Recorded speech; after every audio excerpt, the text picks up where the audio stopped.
皆さんこんにちは。おっちょこちょいのどじこです。2022年12月8日から9日にかけてキャンプに行った時の様子を前編後編でお届けしています。前編では滋賀県の牧野高原キャンプ場へ行くも雨だったため、晴れていた京都の笠木キャンプ場へ行き直し、1日目の様子をお伝えしました。前編の方もよろしかったらぜひこの後編とセットで見てくださいませ。料理を作ったり焚き火をしながらいろいろおしゃべりしております。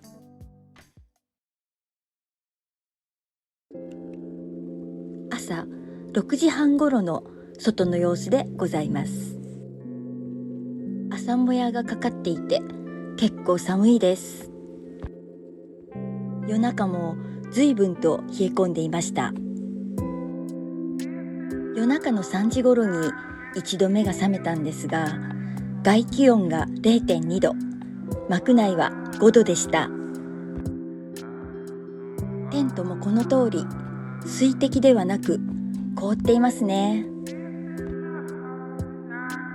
これを見たとき、なんとなく嫌な予感はしたのですが、その予感は的中し、この後結構悲惨な思いをしました。車も凍っていて冷たそうです。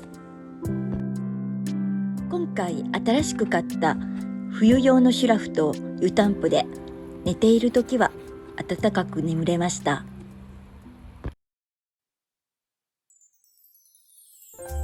さあ、とりあえず朝食にします。テントの中はまだまだ寒かったので、今回購入した戦国アラジンのポータブルガスストーブをつけて暖をとっています。とりあえず朝食のホットサンドとコーヒーは美味しくいただきました。ところがです、徐々にあれって思うような現象が現れるのです。現在外気温 3.1 度、幕内は 7.5 度ですね。幕内はストーブを焚いているし、外は太陽が出てきてだんだんと暖かくなってきました。テントから見える景色は最高で、気分はアゲアゲだったのですが、とりあえずキャンプ場を散歩しながらご紹介していきたいと思います。太陽もすっかり昇ってきて、今日もいい天気のようです。これは私のテントです。ここは朝8時からチェックインで、次の日の夕方5時まで入れて、それで1000円で宿泊できるので、すごい良心的ですよね。今朝の9時頃なんですが、今日が金曜日ということもあり、続々とキャンパーさんたちがやってきています。さて、何がどう悲惨だったのかと申しますと、映像をうまく撮ることができなくて、口頭で説明しかできないのが残念なのですが、結論から申しますと、テントの結露が激しく、その結露も朝凍ってましたよね。それが外気温がだんだん上がっていくにつれて溶け出しまして、テントの外側はもちろんのこと、内側にまで水滴が浸透してきて、雫がポタポタと滴ってきたのです。それも結構な量でした。寝室はインナーテントの中に作っていたので濡れませんでしたが、なんとなく湿っていました。リビングに置いていたものはびちょびちょに濡れたものもあって、慌てて車に置き直したりしました。テントを拭いて水滴を拭おうとすると、テントが揺れて余計にテント内がびちょびちょに濡れるので、自然乾燥していくのを見守るしかありませんでした。幸いこの日は天気が良く、日中の気温も12月にしては高かったのが不幸中の幸いでした。私のテントはポリエステル素材なので、 YouTube なのでよくポリエステルは結露が激しいといろんな方がおっしゃっていましたが、まさかここまで濡れるとは。私は全く甘く考えていました。 TC 素材は高いし重いので、冬もこれで押し通そうと思っていましたが、今は無理そうだなぁと自信をなくしています。実は冬用にティピーテントを購入しようと思って Amazon のブラックフライデーで狙っていたのですが、ブラックフライデーになった途端値上がりしてショックを受けて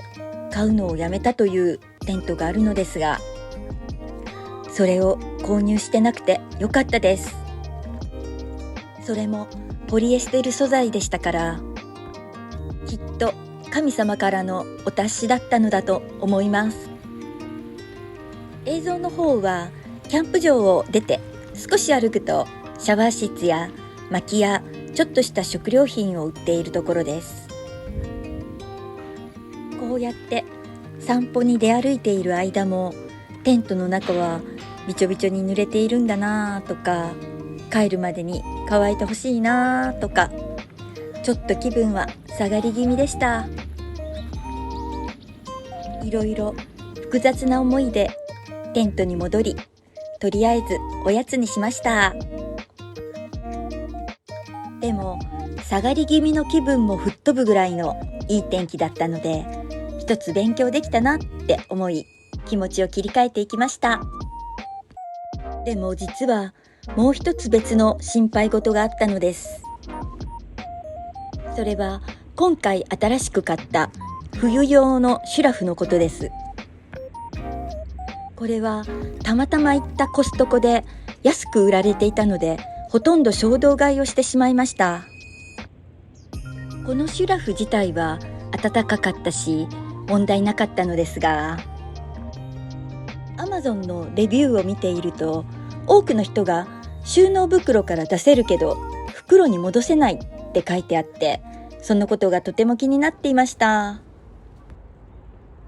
さてさて、ここでちょっと冬の寒さ対策として購入してとっても役に立ったアイテムを一つご紹介します。これは電気膝掛けです。はじめは電気毛布を買おうと思っていろいろ探していたんですが、あまり気に入ったものがなく、たまたまテレビショッピングを見てたらこれが紹介されていて、すごく気に入って購入しました。決め手は腕を通せるファスナーがついていることと、スナップボタンがたくさんついていて、足元や首周りをしっかりと固定させることができるところです。丸洗いもできるし、省エネタイプで1時間1円そこそこで、大きさも160センチ ×93 センチで、大判なところも願ったり叶ったりでした。電源プラグが従来の差し込みコンセントタイプだったのが残念なところでしたが、そこはもう妥協しました。キャンプだけでなく日常生活でも大活躍です。さてさて、お昼ご飯にしようと思います。お昼ご飯は普段によく行くスーパーに売っているカレーとナンです。このカレーが結構な本格的テイストのスパイスカレーなのです。私は辛いものやスパイシーな味が苦手なんですが、この時は辛口しか売ってなかったので、まあいいかって思って辛口を買ってしまいました。アウトドアにカレーって合いますよね。この時はなんかとてもカレーが食べたかったのです。想像以上の辛さに顔がいがみましたが、美味しくいただきました。で、話は先ほどのコストコで買った冬用シュラフの話に戻るのですが、マミータイプでマイナス18度まで対応できるとのことだったので、湯たんぽは使ったのですが、朝まで快眠できました。商品自体は何の問題もなかったけれど、付属の収納袋が小さすぎるのです。取り出すのもすごい力がいって、悪戦苦闘しながら出したので、これは収納は無理だと思いました。厄介な買い物をしたかもと思っていたら、